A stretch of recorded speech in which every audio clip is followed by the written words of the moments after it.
O karon, kumusta ta ang atong kapuso nga si Dassery Choi.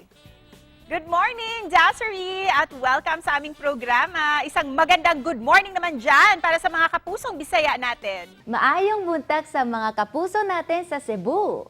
Dassery, masaya kami to have you here with us this morning. Kumusta yung gising mo? Naku, ang gising ko talaga super saya. Usually kasi pag gising ako, medyo mabigat yung katawan ko, tapos parang may sore muscle. Pero ito talaga super gaan ng katawan ko, tsaka gusto ko talaga mag-fly kanina para mag-show ako dito, tapos mag-event ako mamaya.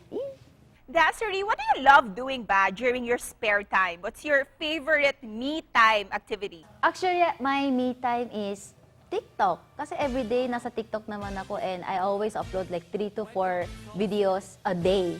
So, ito talaga, nakatutok talaga ako sa sa TikTok. At love na love ka talaga ng mga kapuso natin, lalong-lalo na yung mga dance moves mo sa TikTok and YouTube. Kaya throwback lang tayo, Dassery. What inspired you ba to start dancing? Nung bata pa po kasi ako, super mahihayin po ako tsaka introvert. So, hindi ko po alam paano mag-express yung feeling ko nung bata ako.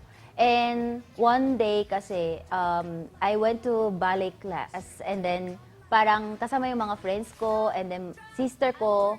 Tapos nung sumayaw ako, dun na ako natuto paano mag-express yung feeling ko. And yun, naging iba din yung personality ko, naging bubbly na, naging jolly na. So, dun po ako nagsimula ng dancing. We have seen your bubbly personality sa TV, pero who is Dassery Choi naman in real life? Dassery Choi in real life?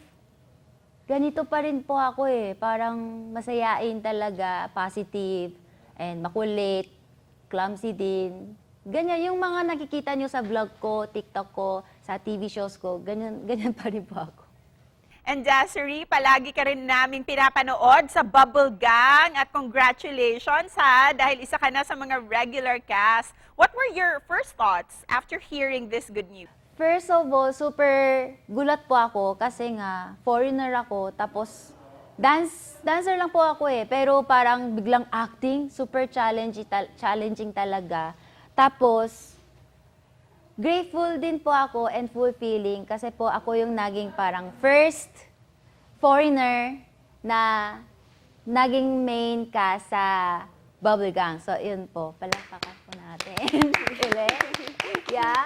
And yan po, super saya po ako lagi kasama yung mga Bubble Gang cast kasi I always learn a lot of things from them. And imbitahan mo naman ang mga kapuso natin to follow you sa mga social media accounts mo and syempre to keep watching Bubble Gang. Okay, so mga kapuso po, panoorin niyo po yung Bubble Gang every Friday at 9:40 p.m. and also subscribe my YouTube channel every Sunday po yan at 7 p.m. and every day nasa TikTok po ako. So, kita-kits po tayo dyan. And it's so good to have you with us this morning, Dassery. Daghang salamat sa'yo.